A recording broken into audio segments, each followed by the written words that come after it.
Welcome to Restoria. I'm Arthur, and this is your quiet place for gentle bedtime stories. Get comfortable, take a breath, and let the story slow your thoughts and ease you softly into sleep. The evening tea. Something really stunning that New York City's story might capture the heart should us.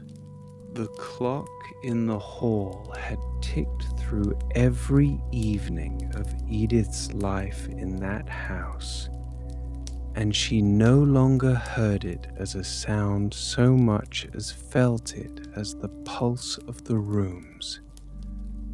It was ticking now, steady and unhurried, as the last of the daylight went amber against the kitchen wall. She had come in from the garden a while ago and washed the earth from her hands, and now she stood a moment in the middle of the kitchen and let the day settle behind her. The hour had come round again. It came round at the same time each evening, announced by nothing but the slant of the light and a certain readiness in her own hands, and she met it the same each evening in turn. It was time to make the tea. Agreement supporting the dream-white solution required. She did not hurry toward it. That was the first thing the ritual had taught her over the years, that tea made in haste tasted of haste.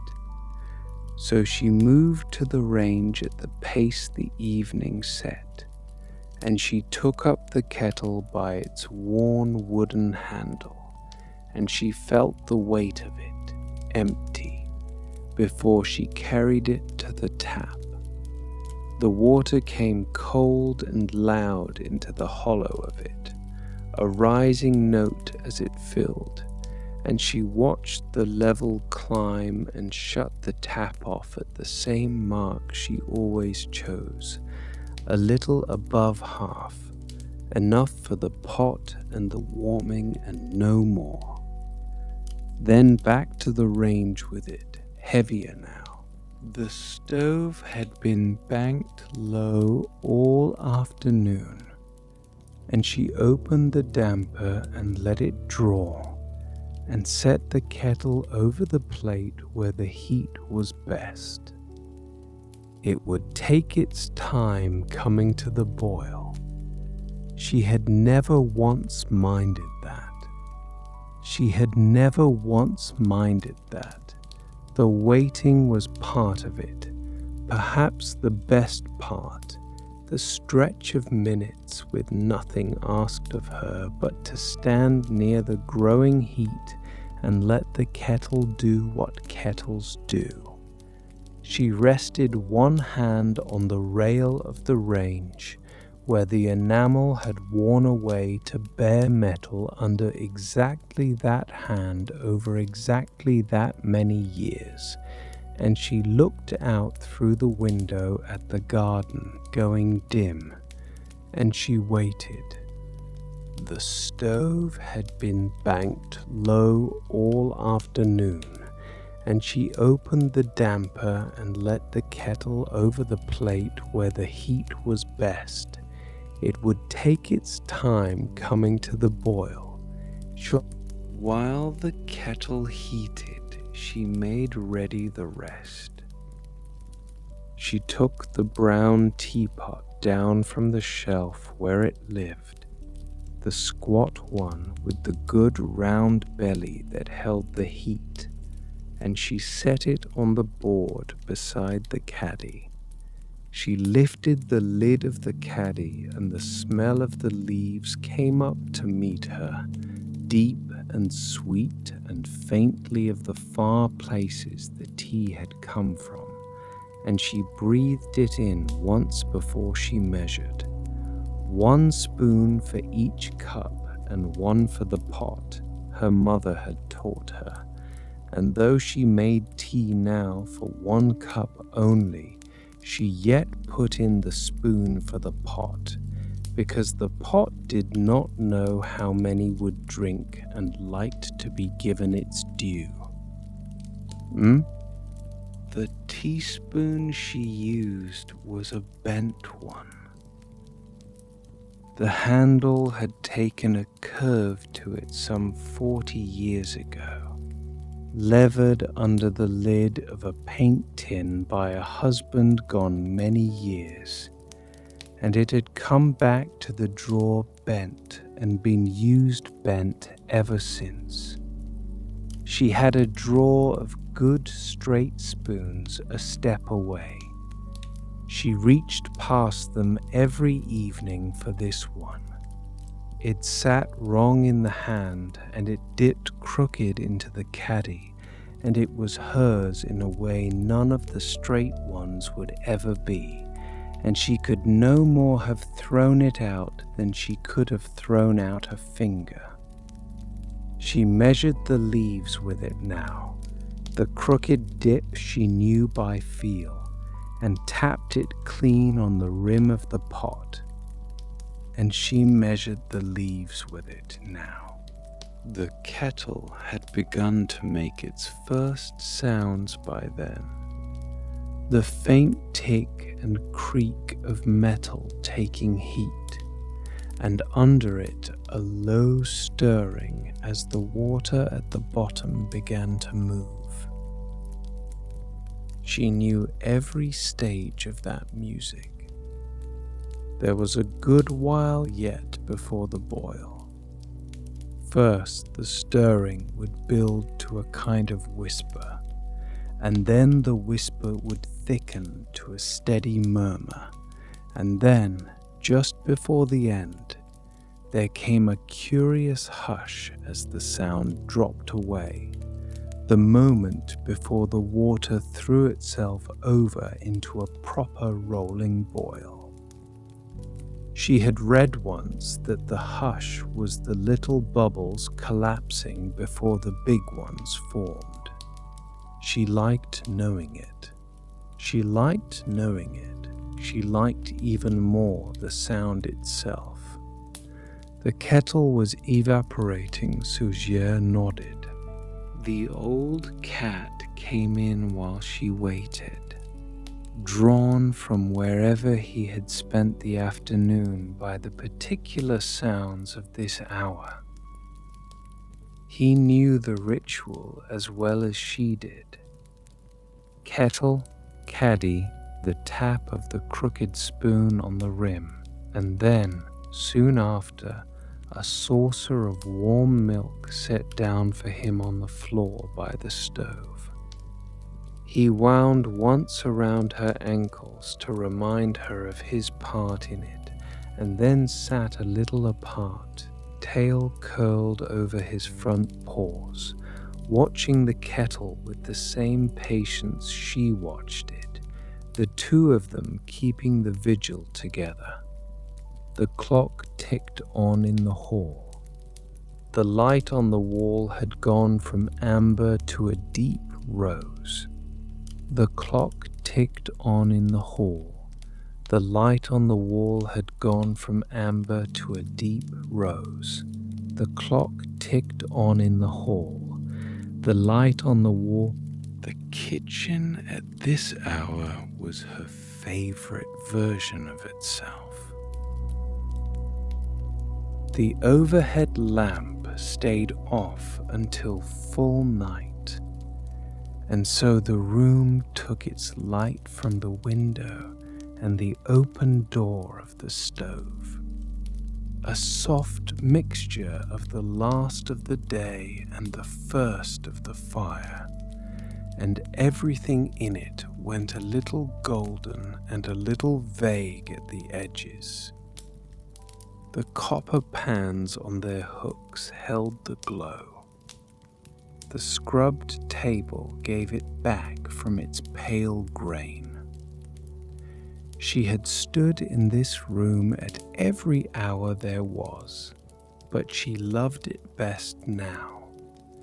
but the changing over, when the working glare had gone and the resting lamp had not yet been lit. The copper pans on their hooks held the glow. The scrubbed table gave it back from its pale grain. She had stood in this room at every hour. She could hear the house settling around her as the day cooled. A board in the passage gave its familiar creak as the heat went out of it. The window frame ticked once in its casement. Out in the scullery, a tap let fall a single drop into the stone sink, and then, after a while, she did not count, another. These were the sounds the house made when it thought no one was listening, and she had listened to them so many years that they had become a kind of speech she understood without words. The old place talking over its day, easing itself down toward the night the same as she was. These were the sounds the house made when it thought no one was listening, and she had listened to them so many years that they had become a kind of speech she understood without words. Through the window, the garden was going dim.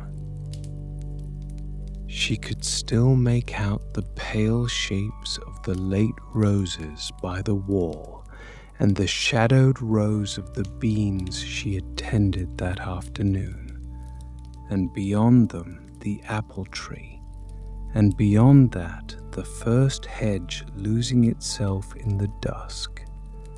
A blackbird sang the last of its song from somewhere in the apple tree, unhurried, running down its notes one by one until it too fell quiet for the night. She stood at the window and heard it finish. The scent of the turned earth still clung faintly to her hands under the soap, and mixed now with the smell of the leaves coming up from the caddy. The scent of the turned earth still clung faintly to her hands under the soap, and mixed now with the smell of the leaves coming up from the caddy. The scent of the There was no clock in the kitchen. There never had been. Her mother had held that a kitchen kept its own time by the light and the stove and the hunger of the household, and needed no clock to tell it what any cook already knew, and Edith had kept to that. The only clock in the house was the tall one in the hall, and its ticking came through to her here, muffled by the passage, a far and even sound under the nearer sounds of the kettle and the cat and the drop in the scullery sink. She let it keep the time for the whole house while she kept only this one snug corner of it. There never had been, but this one mattered not for his. His was only the sound of the cross timphody, and the intent was holding this one back in stove. When the kettle came at last to its hush and then its boil, she was ready for it. She did not let it shriek. She lifted it off at the first full voice of the boil and carried it to the pot, and she poured a little of it in first, just a cupful, and swirled it round to warm the china, and tipped that water away into the saucer she kept for the purpose. Only then did she pour in earnest, the water going down onto the waiting leaves in a steady fall, and the leaves lifting and turning in it, and the smell rising all at once into the kitchen, full and rich and good. She set the lid on the pot. She set the pot on its stand. It would draw now in its own time. Only then did she pour in earnest, the water going down onto the waiting leaves in a steady fall, and the leaves lifting and turning in it, and the smell. It would take 4 minutes to draw. Near enough, and she did not count them by the clock. She counted them by the other little tasks that fitted so neatly into the drawing that the two had grown up together in her, the ritual and the tending, each the measure of the other. While the leaves opened in the pot, she turned to the larder and took out the little jug of milk. She would not give the cat his milk cold. She poured a measure of it into a little pan and set the pan at the cool edge of the range, where it would take the chill off without ever coming near to hot. And she stood over it and moved it with one finger on the handle so it heated even through. While the leaves opened in the pot, she turned to the larder and took out the little jug of milk. She would not give the cat his milk cold. She poured a measure of it into a little pan and set the pan at the cool edge of the range, where it would take the chill off without. The cat had risen and come to stand near the stove the moment the jug appeared. He said nothing. He only looked from the pan to her face and back to the pan. The whole of his attention gathered on the coming of the milk, and she felt him there at her ankle and did not hurry the warming for him any more than she hurried the tea for herself. When the milk was ready, she poured it into his saucer, the old blue one with the worn rim, and set it down in its place on the floor by the stove. He bent to it at once. The busy little sound of a cat drinking filled the low kitchen, and she stood and listened to it a moment before she turned back to her own cup.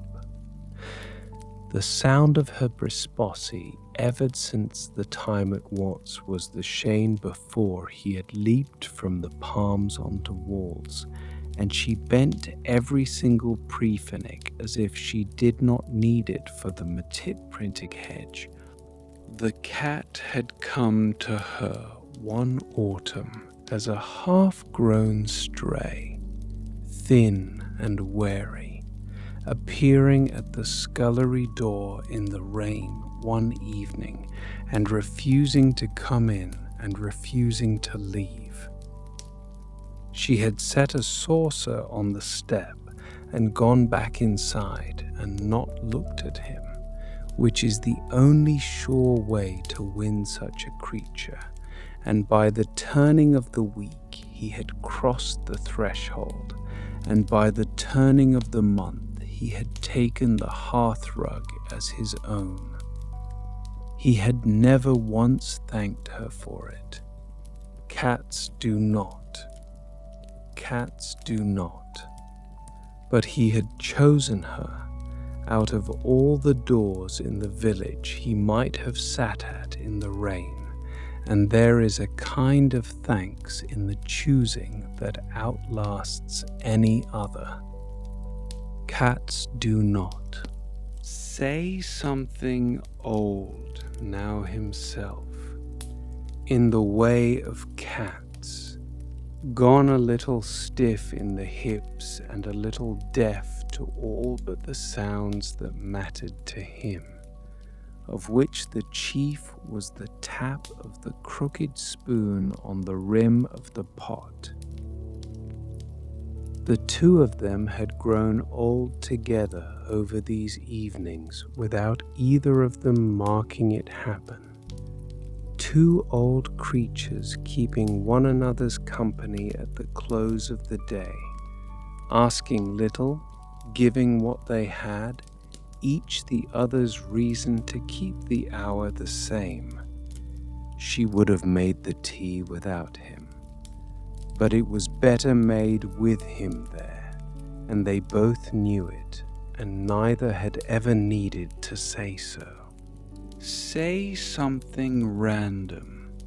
He had his own chair, which was in truth her second chair, and on the evenings he did not want a lap, he took it and slept there through the whole of the hour, one paw laid over his nose.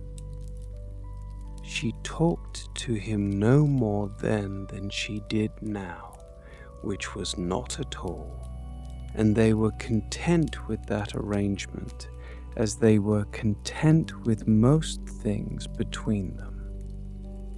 Wobbling was heaping or roding as it took.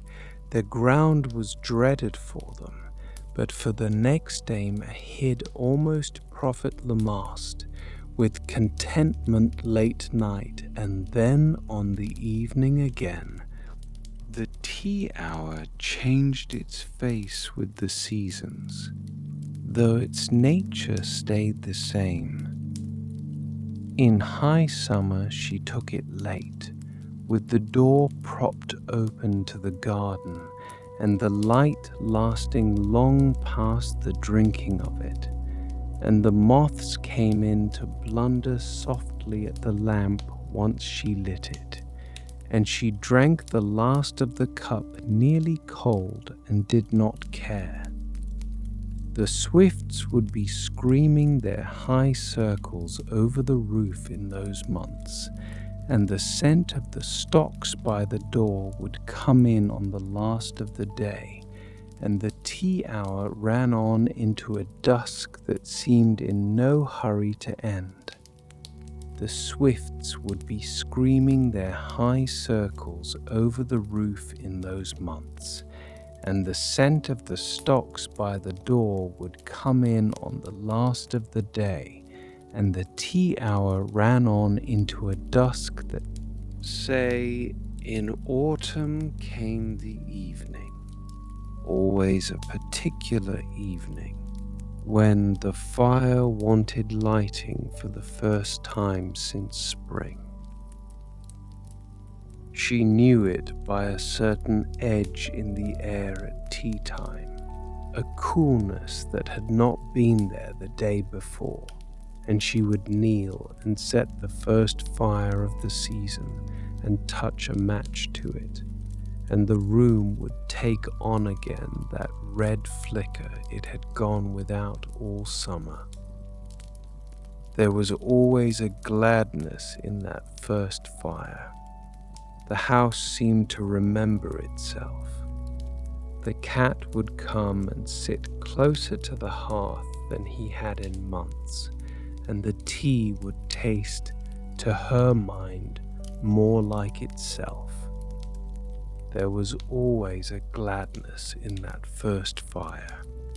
Winter drew the hour right in. Night came down before the kettle boiled in those months, and she made her tea and carried it to a room already given over to the fire and the lamp, the window a black square with the weather thrown against it, the curtains pulled, the whole world shrunk to the lit and glowing box of the front room. Those were the deepest evenings of the year. The fire built high, the cat pressed close, the storms going over the roof and finding no way in, and she in the middle of it with her cup, held on every side by heat and light and the good stout walls. Those were the deepest evenings of the year.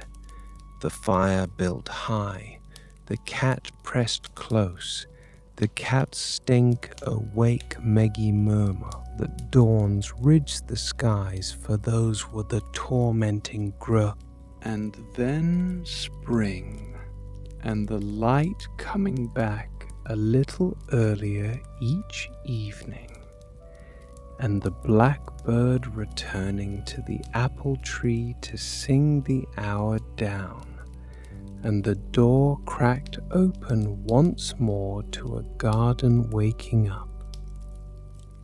Round and round the year went, and round the tea hour went with it, taking each season's colour and giving back its own steadiness in exchange.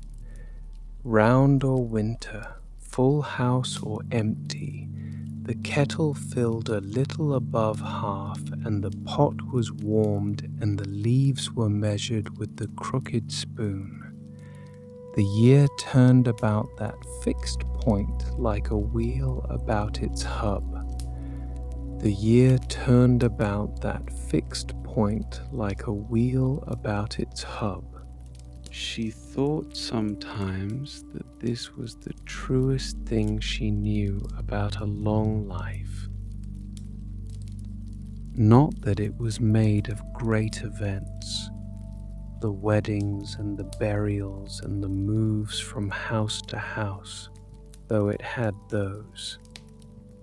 It was made far more of small things done over and over until they became the very grain of you.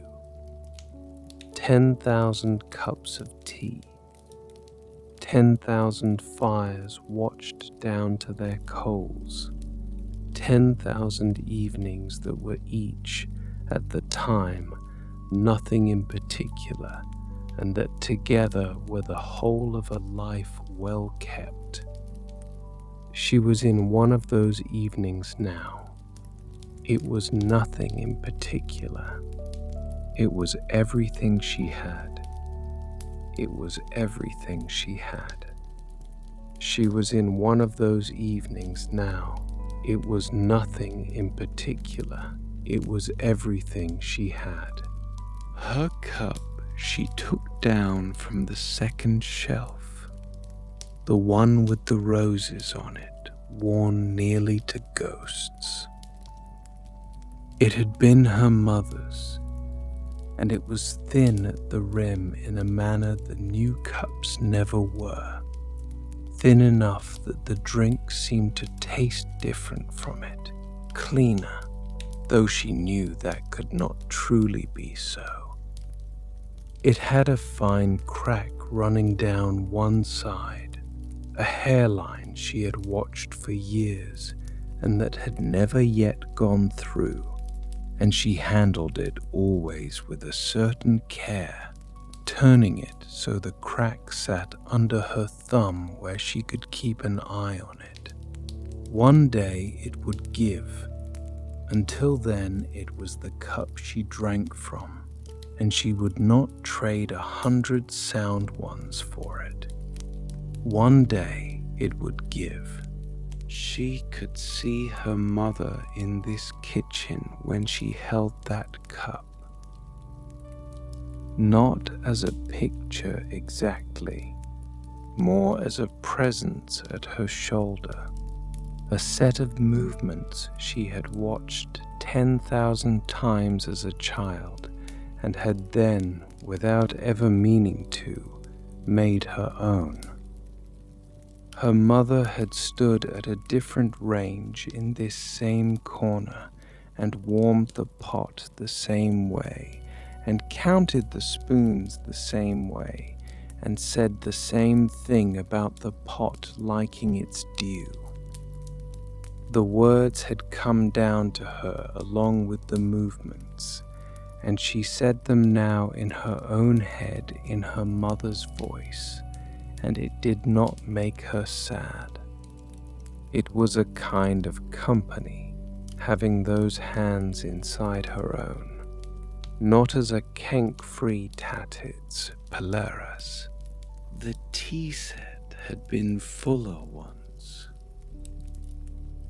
There had been 6 of the rose cups when she was a girl, and a milk jug to match, and a sugar bowl with a lid.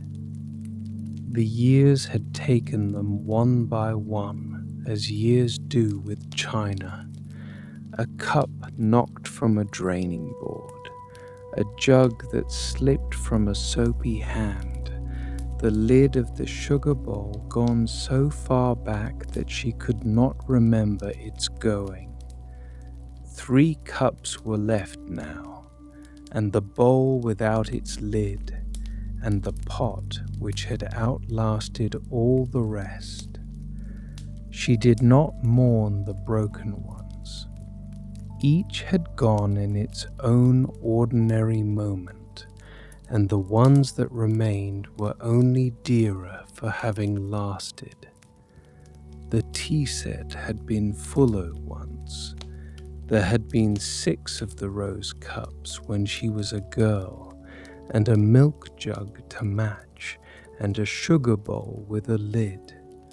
The lid of the sugar bowl gone so her own daughter had learned the ritual here too, standing on a stool at this board with her chin barely over the top of it, watching the leaves measured out. She made her tea the same way now in a city far off, the warmed pot, the spoon for the pot itself, and her children in their turn had watched her do it. So the thing went on, handed down the years from kitchen to kitchen, older than any of them and outlasting each in turn. Edith took a certain comfort in that as she waited for the leaves to open. She was one link in a long chain of warmed pots, and the chain ran both ways out of sight, backward and forward, and she need only hold her own place in it. Backward and forward, the chain ran both ways out of sight, backward and forward, and she need only hold her own place in it. She was one link in a long chain of warmed pots, and the chain ran. So the 4 minutes were up. She knew it by the cat, who had finished his milk and sat now washing one paw with great thoroughness, and by the depth of the rose light gone from the wall, and by the readiness in her own hands. She lifted the pot and felt the good weight of the drawn tea in it. She poured a little milk into the bottom of the rose cup first. She poured as her mother had, milk before tea, a small point of faith no one could argue her out of. Then she poured it over the milk through a little strainer that caught the leaves, and the color bloomed up through the milk in a curl of deep amber, and settled, and was the exact color it was meant to be. The 4 minutes were up. She carried it through to the front room where her chair waited by the hearth. She went carefully, both hands about the cup, watching the surface of the tea so it would not slop, and the clock in the hall grew louder as she passed it and then fell behind her again. The front room held the last of the day in it. A little fire had been set earlier and had burned down to a steady glow that asked only for a log to bring it up again, and she would give it one once she had set her cup safely down.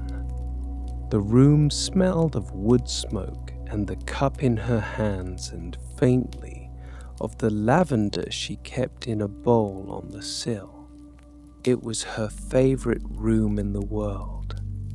It was her favorite room in the world. She set it down on the little table beside the chair, on the ring its evenings had worn into the wood, and she bent to the hearth to build the fire back up. One log from the basket, laid across the glow at an angle she had learned by long practice, so it would catch along its underside and burn steady rather than flare. She watched to see it take. She watched a thin line of flame ran along the bark, found a foothold, found a stood up into a low and even burning, and the glow of it lifted through the room and set the shadows moving gently in the corners. She stayed bent to it a breath longer than she needed to, feeling the heat come onto her face and hands. Then she straightened and eased herself down into the chair. Then she straightened and eased herself down into the chair. The chair took her as it had taken her every evening for 30 years. It knew the shape of her by now, the give of the cushion under her, the exact set of the arms beneath her elbows, and lowering herself into it was itself a kind of homecoming her body performed without her thinking of it. A breath went out of her.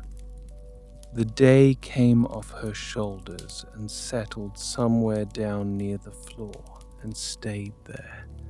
Her feet were glad to be still. Her hands, which had dug in the garden and washed and measured and poured, lay open in her lap at last with nothing left to hold, and she let them lie there, loose and heavy, and did not ask anything more of them tonight. The chair took her as it had taken her every evening for 30 years. It knew the shape of her by now, the give of the cushion under her elbows, and the exact set of the arms beneath her. The cat came through from the kitchen in his own time and considered the hearth rug and the state of the fire, and finding both to his liking, stepped up onto her lap. He turned himself around once, and again, pressing the memory of some old den into the wool of her skirt, and then he folded himself down into a heavy weight against her and began low in his chest, the deep, even sound of his contentment. She rested one hand on him.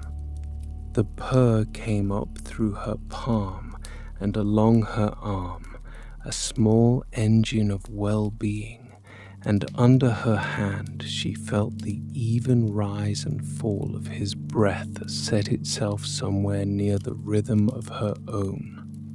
The two of them by the fire. It was enough for any evening. The two of them by the fire.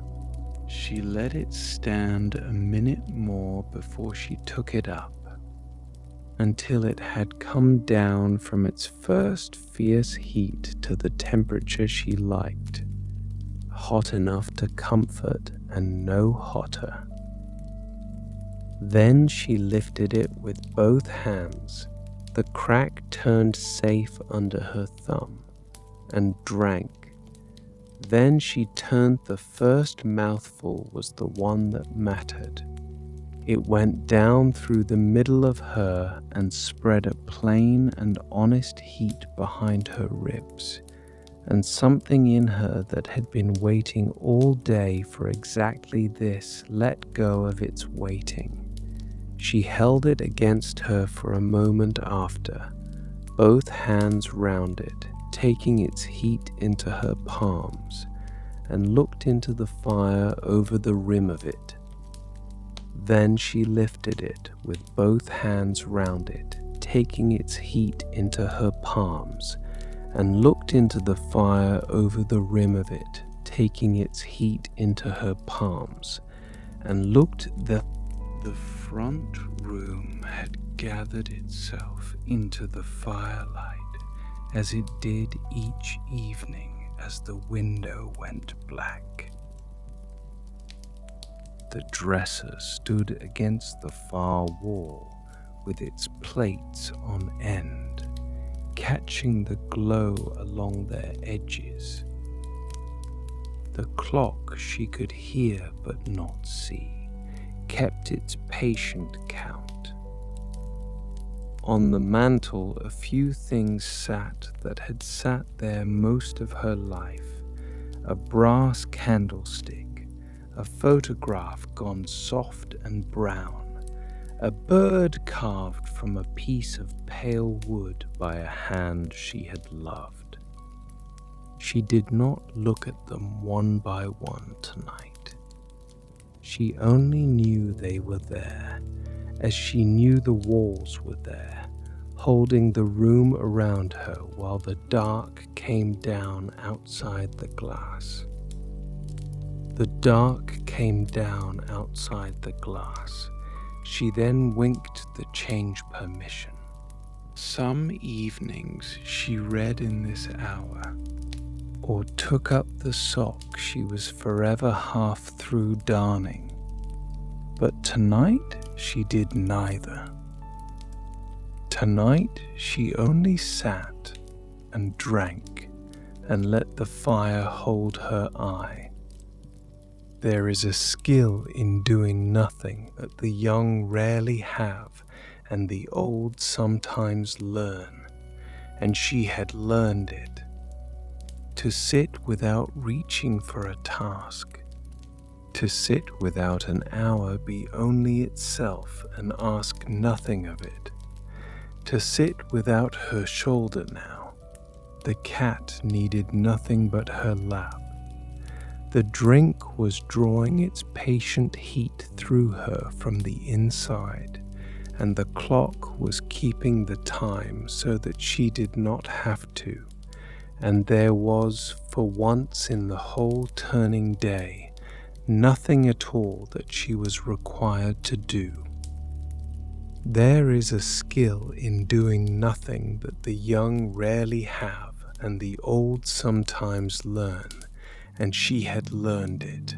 To sit without reaching for a task, to let... She drank in slow mouthfuls with long rests between them. Between one sip and the next, she watched the log settle deeper into the coals and send up its thread of sparks. She listened to the purr rise and ebb against her palm. She heard the clock mark off the minutes in the hall, each tick the same as the last, and found in the sameness of them not dullness, but a kind of steady kindness, the sound of time passing gently and taking nothing with it that she was not ready to let go. The heat of the cup faded by degrees against her hands as the drink went down, and she heated her hands afresh on it each time she raised it, and the level in it sank by careful degrees toward the leaves at the bottom. Not just in furniture, but in Nawaskan. Her thoughts moved over the day as she drank, not chasing anything, only touching the hours lightly and moving on. The garden had wanted weeding, and she had given it an afternoon, and the beans were coming, and the late roses by the door had opened another 2. Her knees would tell her tomorrow that she had knelt on the earth too long, and she would not mind them, because the bed was clear now, and the smell of the turned soil had been worth every ache. Tomorrow there would be the beans to pick, and a letter to answer, and the bread to set. But tomorrow could keep its own counsel, but had no claim on this hour by the fire, and she gave it none. The last of the drink was down to the leaves at last. She tilted the cup and looked at them. The wet brown shapes fanned across the bottom and up one side, and she thought, as she always did, of her grandmother, who had read such leaves for the neighbors and told them what the shapes foretold. Edith had never learned the reading of them. She had only ever liked the look of the shapes themselves, the little branching patterns they made with no meaning she could name, a country scene from very high up. She looked at them a while without asking them anything. Then she set the cup down on its ring, with red light at the bottom, empty, and the ritual was complete. Then, but the hour did not end when the tea did. That was the secret of it. The making and the drinking were only the door into the evening. And now she was through the door and into the long, still room beyond, where there was nothing to make and nothing to drink and nothing to do but sit in the firelight with a sleeping cat and let the night come on. She would not build the fire up again. She let it begin its patient settling toward the coals, the flames growing shorter and fewer, the glow in the room drawing down with them, and she watched it go without any wish to stop it. A fire on its way down is a restful thing to watch. It asks less of the eye with every passing minute. At 5 o'clock morning, the house stood around her in the dark, all its rooms gone over to the night. Above her head were the bedrooms under their sloping ceilings, the beds made and empty, the one she would climb to later, and the others that no one climbed to now. The stairs went up into the dark from the hall, and the landing held its hush, and the whole upper house waited quietly for morning as an unlit house waits. She was not troubled by the empty rooms. She had lived long enough among them that their emptiness had become a kind of peace rather than a kind of loss. The house holding more space than she needed, and holding it gladly, a loose and easy fit, like a coat grown comfortable with age. The house stood around her in the dark, all its rooms gone over to the night, all its rooms gone over to the night, all its rooms gone over to the night, all its rooms gone over. Beyond the walls of the house lay the lane, and beyond the lane the village, and she let her mind go out into it in the dark. Down the lane the other houses stood with their windows lit, each one holding its own evening, its own fire or lamp, its own hour of rest at the close of the day. She thought of them without needing to name the people in them. A light in an upstairs window where a child was being read to sleep. A kitchen still bright where someone washed the last of the supper things. And kitchens still bright where someone washed the last of the supper things. The pub at the corner throwing its bright square onto the road. The sun settled, purporting without the one street the village was settling toward night together, each behind their own glass, and she was one lit window among the many. That was the deepest Nugrist. Wider than the village her thoughts went, out over the shadowed fields that held it. The land lay quiet under the first stars, the hedges black, the sheep folded, the lanes empty and pale between their banks. In 1,000 houses across that shadowed country, other kettles had boiled to might, and other pots been warmed, and other old hands had carried other cups to other chairs by other fires. The same plain ritual performed in 10,000 kitchens at the close of the same day, each person believing their own small evening the whole of the world, and each of them right too. She was one of a great company she would never meet, all of them sitting down at the same hour to the same piece. The thought pleased her, and she let it go. From across the fields there came, just then, the sound of the church bell in the next village striking the hour. It reached her thinned and sweetened by the distance it had crossed.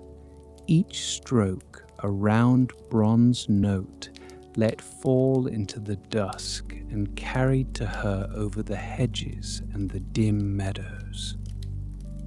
She counted them without meaning to, as everyone does, up to the hour and no further, and then she let the last of them fade off into the fields. The bell had struck that hour over this valley for longer than the house had stood, longer than the clock in her hall had ticked, and hearing it, she felt herself set gently into a company of evenings far greater than her own. The bell had struck that hour over this valley for longer than the house had stood, longer than the clock in her hall had ticked, and hearing it, she felt herself set gently into a company of evenings. A while after the bell, there came the other far sound of that hour, the goods train on the line beyond the village, running through the dark on its way to somewhere she would never go. She heard it gather and pass, a low, even rhythm rolling under everything else, the faint knock of the wheels over the joints in the rails, rising to its fullness as it crossed the open ground, and then thinning again as the cutting took it and the hills folded it away. She had heard that train, or its fathers and grandfathers, every evening of her life in this house. It was one more thread in the fabric of the hour, and she was fond of it, and she let it go without regret when the hills took its sound. Noting, then the far things were finished, the bell and the train both, and the near things had the evening to themselves again. The fire with its low voice, the cat with his breath, the cat with his breath, the clock in the hall with its faithful count. These were the sounds that stayed when all the others had gone, the innermost ring of the evening, closest to the chair and the hearth, and she gathered them about her now and needed nothing beyond them. The room held her, the hour held her, the hour held her. She had come all the way in from the fields and the far bell to this one lit circle by the fire, and here she would stay. The room held her, the hour held her. She had come all the way in from the fields and the far bell to this one lit circle by the fire, and here she would say something random. Her mind came home again, back over the fields and the village and the lane, in through the black window and the firelit glass, and settled once more in the front room with the cat on her lap and the empty cup at her elbow. Home was a short journey and a long one both. She had gone right round the sleeping country and come back to her own chair in the space of a few breaths, and her chair was glad to have her, and the cat had not stirred, and the fire had sunk another inch while she was gone. The clock ticked in the hall. The lavender breathed faintly from its bowl on the sill. The chaos ocean's responsives to the tranquility. Nothing had changed, and nothing needed to. Nothing had changed, and nothing needed to. On the mantel, the little wooden bird kept its place among the shadows. He had carved it one winter with a knife and a block of lime wood, sitting in this same room by this same fire, and it had come out lopsided and plain and more dear to her than anything in the house. The same hands that had carved it had bent her teaspoon under a pink tin lid and set the ring in the little table with 100 evening cups. He was in the room the way the tea was in the room, not as a presence to be spoken to, but as a glow folded into the ordinary things, the spoon and the ring and the crooked bird.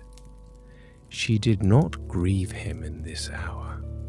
She kept him company, and he kept her company, and that was an old arrangement between them and a good one. That was an old arrangement between them and a good one. The clock had measured out the whole of her life in this house, tick by tick, and it measured this evening no differently from any of the thousands before it. She had been a bride in these rooms and a mother in them, and was an old woman in them now, and through all of it the clock had kept its even count in the hall, never faster for the good days, never slower for the hard ones, only steady, only patient, carrying her forward one small sound at a time. There was comfort in a thing so faithful. She had wound it every Sunday for 50 years, and it had ticked her through every one of her evenings, and it was ticking her through this one now, gently toward the rest at the end of it. There was comfort in a thing so faithful. She had wound it every Sunday for 50 years, and it had ticked her through this one now, gently. There had been evenings in this room with a great many more people in them. She let herself think of them now, fondly, without any ache. When the children were small, the tea hour had been a loud and crowded thing, the kitchen full of wet boots and hungry voices and the endless small emergencies of a young family, and she had made the tea then in the middle of all of it, the same pot, the same crooked spoon, though in those years she rarely got to drink a cup of it before it went cold in her hand. She had not minded. There would be time for hot tea later, she had told herself, and she had been right. Then a few years later, and this was the later she had meant. There had been evenings in this room with a great many more people in them. She could call back one evening in particular, a winter one from a long way down the years. A storm had been going outside, rain hard on the glass, and every one of them had been gathered in this front room around a high fire. Someone had been reading aloud. A child had been asleep across her knees. The pot had gone out to the kitchen and come back filled 3 times over that evening, and the room had been close with the heat of the fire and the breath of the family and the good animal fug of everyone being dry and fed and in one place.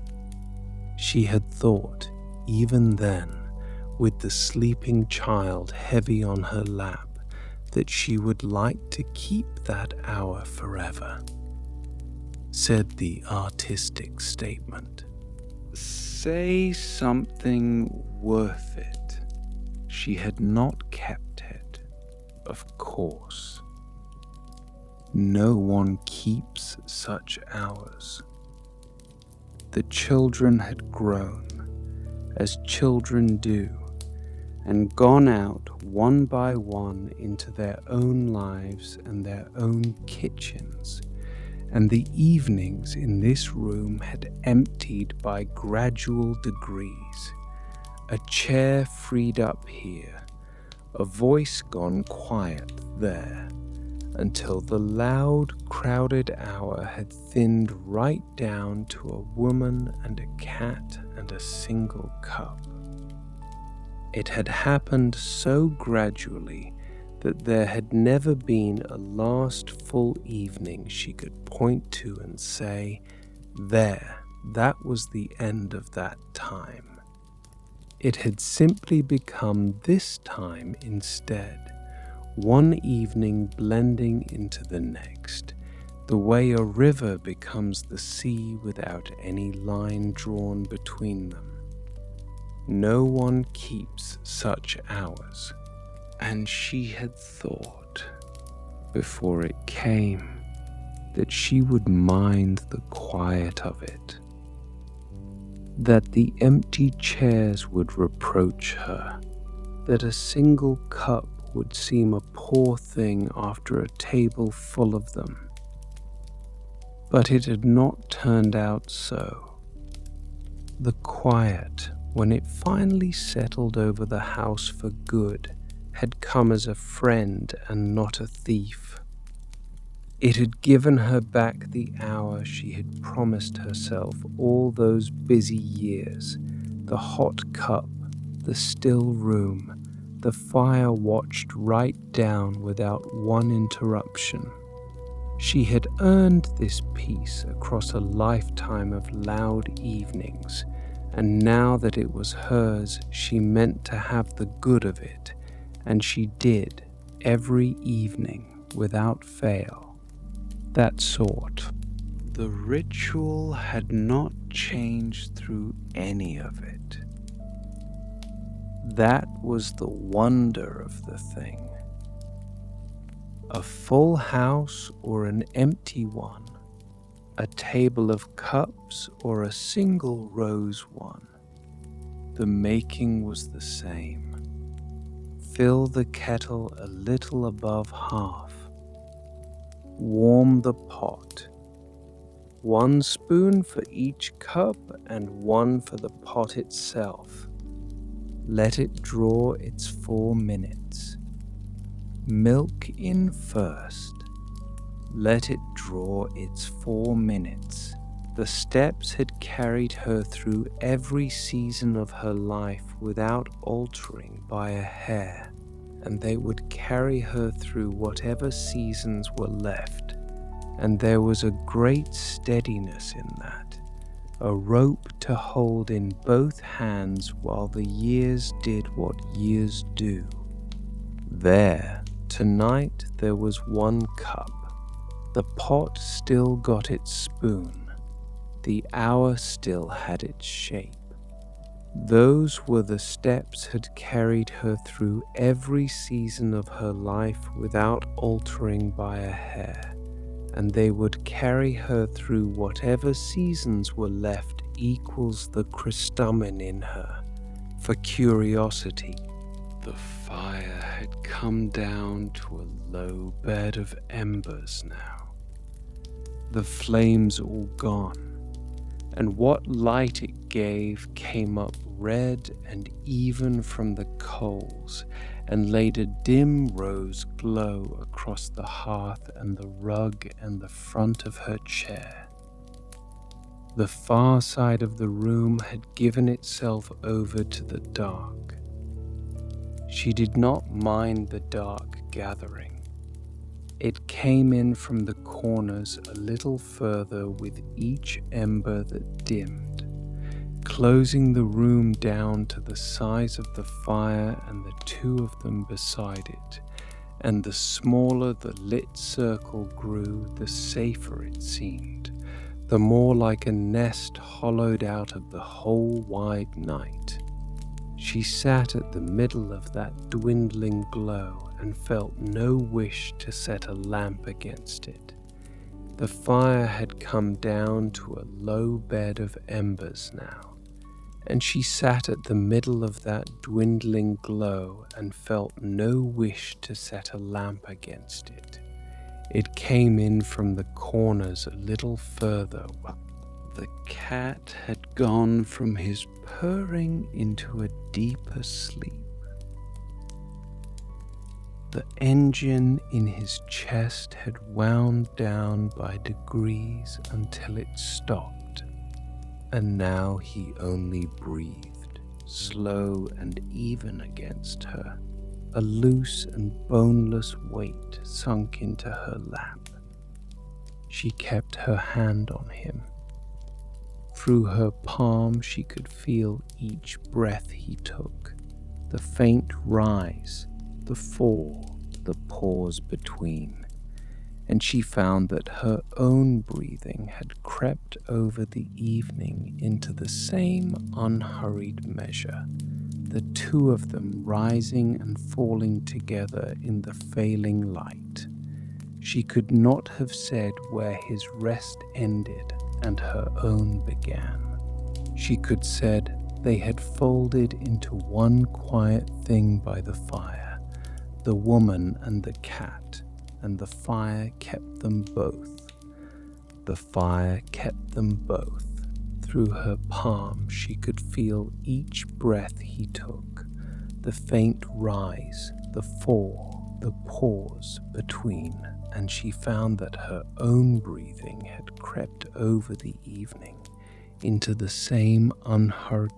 Outside the window, the last of the dusk had gone, and the glass held only the dark now, and faint upon it the red ghost of the fire and the pale smudge of her own face looking back. Somewhere above the garden the first stars would be out, though she could not see them from her chair, and the beans and the late roses stood invisible in their beds, taking the cool of the night onto their leaves.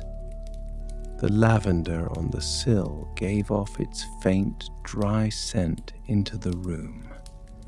The lavender, the house held its heat against the coming chill. The good thick walls she had trusted all her life, keeping the evening in and the night out, as they had done for every soul who had sat by this hearth before her. Somewhere above the garden the first stars would be out, though she could not see them from her chair, and the beans and the late roses stood invisible in their beds, taking the cool of the night onto their leaves. Now the clock was the whole of the sound in the house. The fire had grown too low to speak much, only settling now and then with a small tick of its own as an ember broke and shifted.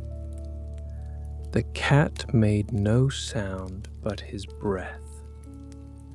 The cat made no sound but his breath, and under it all, patient and even, the clock in the hall kept its count, tick and tick and tick, filling the quiet without disturbing it, a sound so woven into the house that it was less a sound than the voice of the house itself, talking softly to no one in the dark. She let it fill her ears. She had heard it every evening of her life, and she would hear it every evening she had left, and it asked nothing of her but to be heard.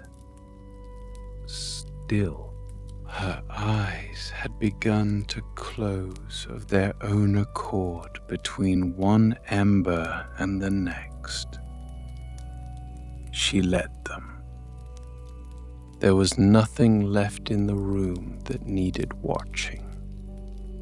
When they were closed, she could still see the red of the fire through the thin skin of the lids, a dim and shifting glow, and she could feel its heat on her face and the weight of the cat on her lap and the give of the old chair beneath her.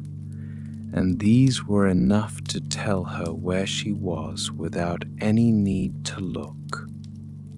Her hands lay open. Her feet had gone heavy on the rug.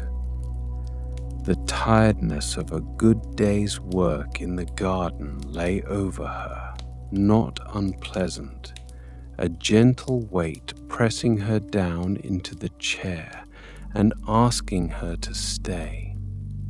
These were not quit declemics, a new mercy.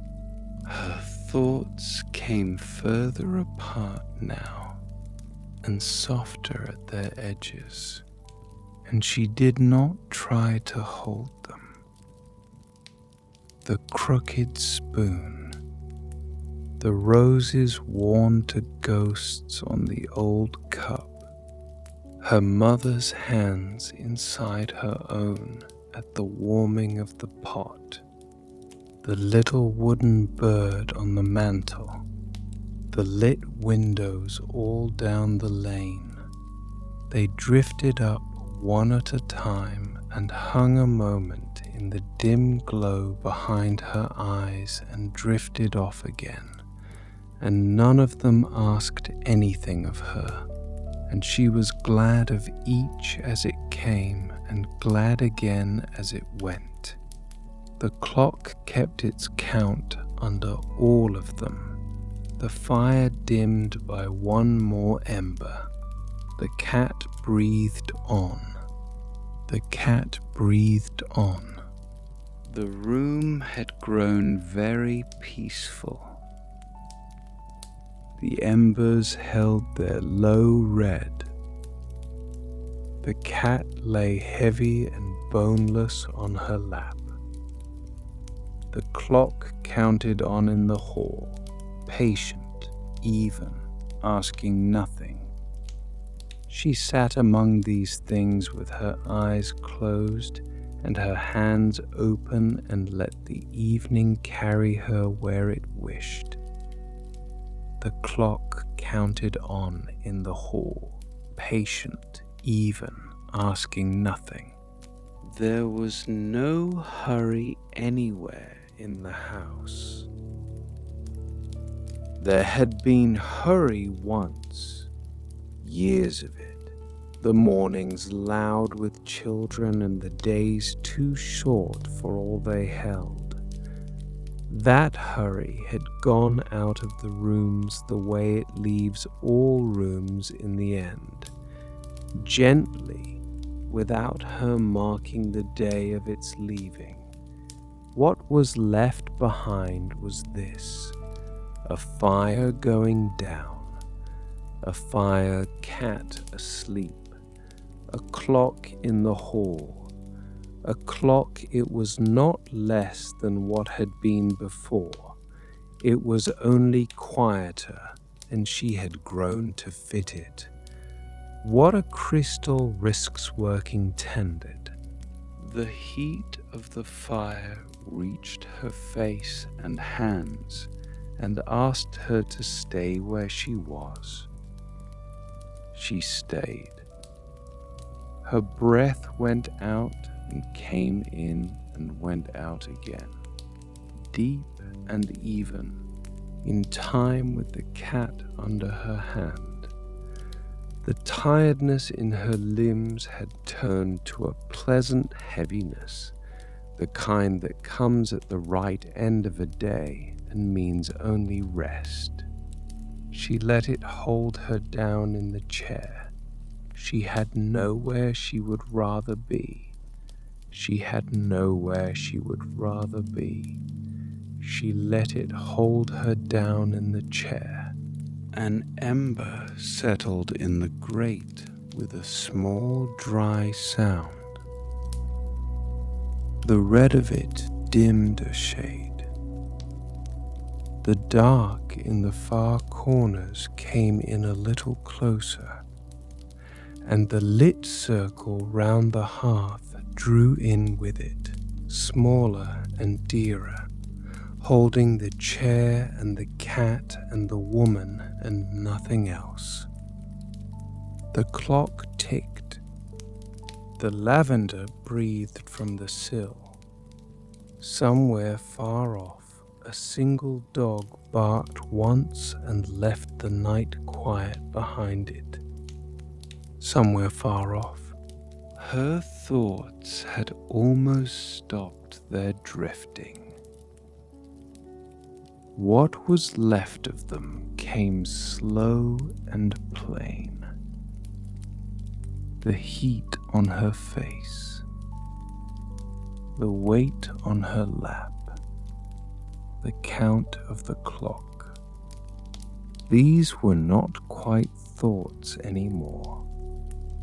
They were closer to the feel of being held, the body knowing itself safe and warm and done with the day, and needing no words for any of it. She sank a little deeper into the chair. Her head came to rest against its wing. Her head came to rest against its wing. The empty cup stood on its ring at her elbow. the leaves gone still in the bottom of it. The pot cooled on the board in the kitchen. The crooked spoon lay where she had left it. The little bird kept its place on the mantel above the dimming fire. All the ordinary things of the evening sat in their ordinary places in the shadows, and the house held them, and the house held her, and the clock kept the time for all of them so that none of them had to. All the ordinary things of the evening sat in their ordinary places in the shadows, and the house held her, and the clock kept the time for all of them so that none of the fire sank to its last low glow. The room was almost dark now. The cat breathed on. Her hands lay open in her lap and did not move. Her breath came gentle and even and far apart. In the hall the old clock ticked and ticked and ticked, steady in the dark, carrying the quiet house on through the evening, one small even sound at a time, and it did not stop. The fire sank to its last low glow. The room was almost dark now. The cat breathed on even. Her hands lay open in her lap and did not move.